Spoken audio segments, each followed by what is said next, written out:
Et là, la chot, Shavua Tov Rabotai, Besorot Tovot.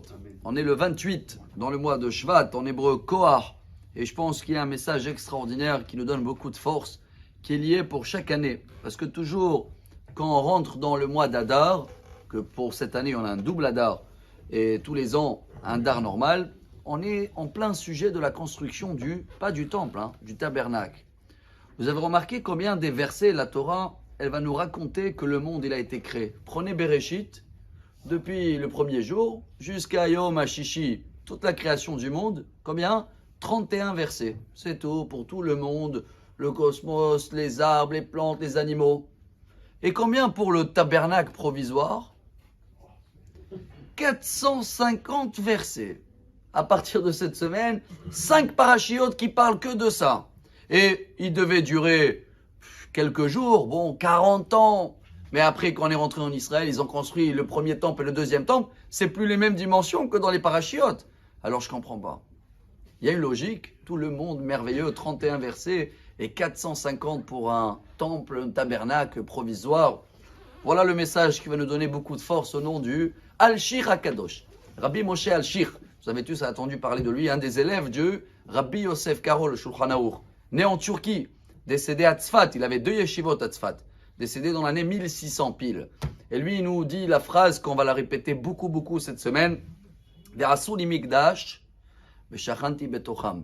Tout le but de tout le tabernacle, c'est pour que Dieu il nous apprenne de préparer dans notre propre corps un endroit que Dieu peut résider dans nous. Et ça dépend de minimum 3 conditions. Il y a la table, où on mettait le pain. Il y a l'autel, comme ça on dit Misbeach HaZahav, où on fait les sacrifices. Et il y a la Menorah. Ces 3, ils se trouvaient à l'intérieur. Regardez bien ce que tout le monde connaît, Maxime des Pères, tout au début, deuxième Mishnah. Al-Shlosha Devarim, Haolam Omed. À la Torah, à la Avoda, à la Gmilut Hasadim. Il y a les 3 patriarches, représentent les 3 membres, si vous voulez, les 3 Kéli, pour que Dieu il est avec nous toute la journée, c'est ça le but. On n'a pas besoin de raconter pour se balader dans le monde où il y a des beaux animaux et safari et tout ça. En 31 versets, tu comprends que le monde existe et il va exister même après toi. Mais moi, qu'est-ce que je fais dans ce monde? Alors là, on m'apprend 1. La Menorah. C'est quoi la Menorah? L'étude de la Torah. Représente Yaakov Avinu. 2.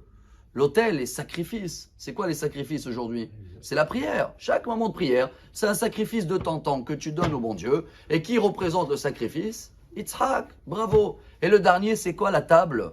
Quand tu manges, tu n'es jamais seul. Toujours, il y avait 12 pains. La table, c'est Gmilut Hasadim. Voir autour qui il a besoin d'écoute, qui a besoin d'argent, qui a besoin du temps.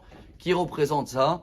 Abraham. Voilà, vous avez les 3 piliers du monde, Avraham, Yitzhak et Yaakov, la Torah, la prière et le Chesed. Et quand on comprend tout ça et on va se prendre la tête, 450 versets à comprendre chaque détail dans le tabernacle, c'est notre corps qui est provisoire. Et dans ce cas-là, on prépare un endroit pour Dieu, il réside dans nous et ça nous donne beaucoup de force pour cette belle journée 28 Shvat. Amar Rabbi Elazar, Amar Rabbi Hanina.